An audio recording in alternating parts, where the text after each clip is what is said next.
Hello there, Code Monkeys. This is the first video of Superhero Month.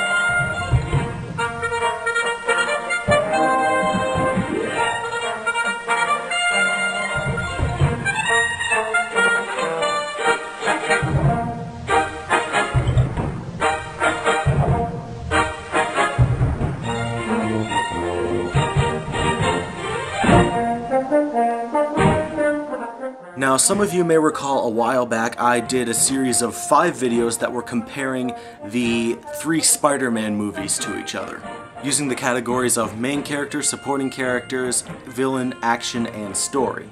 Now, this is going to be very much in that same vein. However, this time I'm comparing the 3 X-Men movies.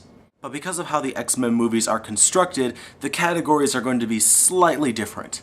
There are going to be 6 categories this time instead of 5, those categories being main heroes, supporting heroes, main villains, supporting villains, action, and story.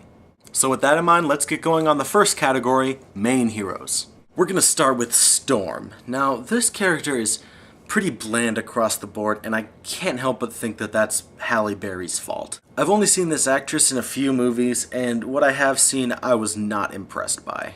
From what I know about the character of Storm, she was traditionally a woman who was hailed as a goddess in Africa for her ability to control the weather. And one of the really funny things about this character is how she used to talk because she was a god, basically, for so many years. She had this really sort of extreme way of pronouncing words, kind of like Dr. Orpheus from Venture Brothers, and it was actually pretty funny in its own campy kind of way. And that character trait was really the only thing that ever endeared me to her in any kind of cartoons or comics. Now, it is worth noting that, you know, if they had done that in the movie, that would have been pretty goofy. But, you know, goofy can be enjoyable in its own way, which is more than I can say for this character. Not enjoyable at all. So Storm doesn't really earn any points for any of the 3 movies she was in. And then there's the character of Rogue, who is a big step away from her classic portrayal as a feisty Southern belle. Now, in some cases, especially when it comes to a lot of the X-Men, I'm really not against reinterpreting characters as long as the reinterpretation is done well. And thankfully, Rogue's movie character is actually decently complex and well developed. She does have some of her traditional fiery nature in her, but it's treated as more of a character trait than her entire character. The movie instead takes the route of having her be a lot more insecure about her powers. Now, I actually don't have a problem with this character reinterpretation because it's actually done pretty dang well in these movies, but of course I have to talk about the choice that she makes in the 3rd movie. For the uninitiated, Rogue eventually decides to take the mutant cure, which will suppress her mutant X gene and take away her powers. This decision was very, very controversial among comic book lovers, and for a while, the makers of the film weren't even sure which decision they wanted to go with. If you take a look at the DVD extras and look at the extended and deleted scenes, you can actually see that they shot a different ending where Rogue has decided not to take the cure. I'm going to go ahead and throw my 2 cents in, and I'm going to say that I don't think Rogue should have taken the cure.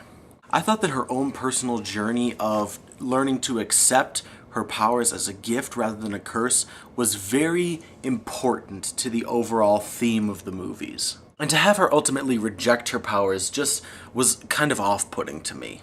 To me, the X-Men franchise is supposed to be about accepting what makes us different, not trying to fit in with the crowd.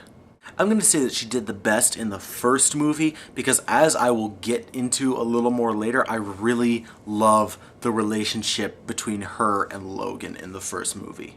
Now we're taking a look at Jean Grey, and if there was ever a convoluted X-Men character, it was Jean Grey. In a series that is renowned for its characters constantly dying and coming back to life, I'm pretty sure that Jean Grey was the only character that was actually based on dying and coming back to life. I have to say that I did not like this movie's portrayal of this character at all. Because the actress herself has said many times that she was only in this movie for the money. And that rarely, if ever, results in a compelling performance.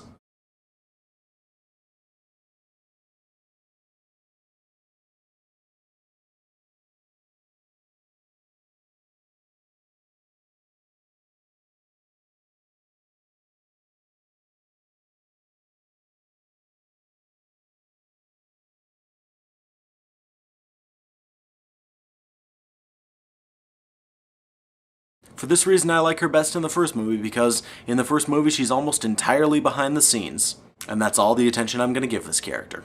And now we have Cyclops, and Cyclops, from my point of view, seems to be a really polarizing X-Man. People seem to either love this guy or detest this guy for very different and usually valid reasons.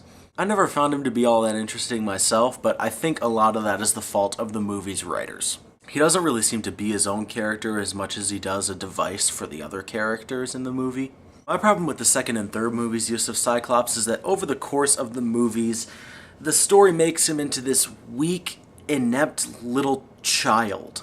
In the comics, for all of Cyclops' faults, he was at the very least a fairly competent leader for the team. And that role ends up falling more and more to Storm as the movies go on. Which is why I like the first movie the best. The character is just more strong and more lighthearted, which I think is a good way to go.